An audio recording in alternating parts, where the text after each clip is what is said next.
చైతన్య రథం ప్రేక్షకులకు వీక్షకులకు అభిమానులకు స్వాగతం సుస్వాగతం నమస్కారం. ఈరోజు మన చైతన్య రథంలోని ముఖ్యాంశాలు. విద్యార్థి ప్రయోజనాలే లక్ష్యంగా విద్యా వ్యవస్థ ప్రక్షాళన అన్నారు నారా లోకేష్. గట్టెక్కించండి. దక్షిణాది రాష్ట్రాల్లో ఏపీకి తక్కువ జీడిపి ఉంది. 5 ఏళ్ల దుష్పరిపాలనతో రాష్ట్రం తీవ్రంగా నష్టపోయింది. ఏపీ ఆర్థిక స్థితి దారుణంగా ఉందని, అప్పులు తిరిగి చెల్లించే స్థితిలో లేదని నీతి ఆయోగ్ సైతం స్పష్టం చేస్తోంది. గత 5 ఏళ్లలో 10 లక్షల కోట్ల అప్పులు తెచ్చారు. 1.5 కోట్లకు పైగా బిల్లులు పెండింగ్ లో పెట్టారు. అందుకే ఏపీని ఆర్థికంగా గట్టెక్కించే చర్యలకు సహకరించండి అంటూ 16వ ఆర్థిక సంఘ చైర్మన్ అరవింద్ పనగారియాతో ఏపీ సీఎం చంద్రబాబు అన్నారు. ఏపీకి భారీగా నిధులు. రైల్వే బడ్జెట్ లో ఏపీకి రికార్డు స్థాయి కేటాయింపులు జరిగాయి. రైల్వే అభివృద్ధికి 9,417 కోట్లు కేటాయించాం. ఏపీలో 73 స్టేషన్ల రూపురేఖలు మారుస్తున్నాం. ఏపీకి మరిన్ని నమో భారత్, వందే భారత్ రైళ్లు కేటాయిస్తాం. ప్రాజెక్టులకు సహకరిస్తున్న సీఎం చంద్రబాబుకు నా ధన్యవాదాలు అన్నారు కేంద్ర మంత్రి అశ్విని వైష్ణవ్. గత 5 ఏళ్ల పాలనలో తీవ్రంగా నష్టపోయిన ఆంధ్రప్రదేశ్కి కేంద్రం ఊపిరి పోస్తోందని నారా చంద్రబాబు నాయుడు గారు అన్నారు. కేంద్ర బడ్జెట్లో ఏపీకి కేటాయింపులపై సీఎం చంద్రబాబు హర్షం వ్యక్తం చేశారు. వికసిత్ భారత్కు కేంద్ర బడ్జెట్తో బాటలేశారని వ్యాఖ్య. వైసీపీ పాలనతో ఏపీ 30 ఏళ్లు వెనక్కి వెళ్లిపోయింది. ఇప్పుడిప్పుడే నిలదొక్కుంటున్నాం. 15% వృద్ధి రేటు కూటమి లక్ష్యం. అపరిశుభ్రతే ఢిల్లీకి మైనస్. పాలనా వైఫల్యంతో ఢిల్లీ ఉక్కిరిబిక్కిరవుతోంది. బీజేపీ గెలుపుతోనే అభివృద్ధి సంక్షేమం సాధ్యమవుతుంది. ఢిల్లీలో మీడియా సమావేశంలో ఏపీ సీఎం చంద్రబాబు నాయుడు గారి ఉద్ఘాటన. వికసిత్ భారత్ 2047 లక్ష్యానికి కేంద్ర బడ్జెట్ బాటలేస్తోంది. వెంటిలేటర్ పైనున్న ఏపీకి ప్రధాని మోదీ నేతృత్వంలోని ఎన్డీఏ ప్రభుత్వం ఆక్సిజన్ అందిస్తోందన్న విషయం కేంద్ర బడ్జెట్లో మన రాష్ట్రానికి చేసిన కేటాయింపులు చూసి చెప్పొచ్చు.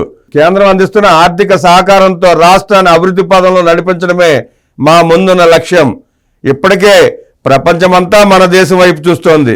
2047 నాటికి అభివృద్ధి చెందిన దేశంగా భారత్ ఆవిష్కృతం కావడం ఖాయం అన్నారు ముఖ్యమంత్రి చంద్రబాబు నాయుడు.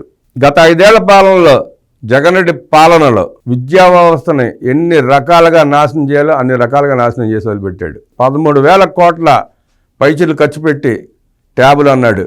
ఒక ట్యాబ్ 12,000, 13,000, మార్కెట్లో 3,000 దొరుకుతుంది. సర్వనాశనం చేసి వదిలిపెట్టాడు. దాంట్లో కూడా దోపిడీనే. ఆ బైజూస్ ఎక్కడెత్తిపోయిందో తెలియదు. ఇప్పుడు జగన్ రెడ్డి ఐరన్ లెగ్, ఎక్కడ అడుగు పెడితే అక్కడ సర్వనాశనం. ఇప్పుడు ఆ విద్యా వ్యవస్థని గుదిబండలా తయారు చేసిన ఆ విద్యా వ్యవస్థని నారా లోకేష్ గారు తన భుజాలను ఎత్తుకుని ఎంత కష్టపడుతున్నారో చూస్తున్నాం. ఆయన అవాకులు చెవాకులు పేలుతూనే ఉన్నారు.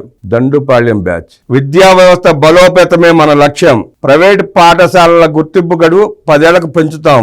అసోసియేషన్ ప్రతినిధులతో భేటీలో మంత్రి నారా లోకేష్ యాజమాన్యాల సమస్యలు పరిష్కరిస్తామని హామీ ఇచ్చారు. నాణ్యతపై ఫోకస్ పెట్టండి. ఇంజనీరింగ్ విద్యపై మంత్రి లోకేష్ విజ్ఞప్తి. చర్చలు సంప్రదింపులతోనే విధాన నిర్ణయాలు. ఇంజనీరింగ్ కళాశాలల యాజమాన్యాలతో మంత్రి భేటీ. రీఎంబర్స్మెంట్ సొమ్ము విడుదలకు యాజమాన్యాల వినతి.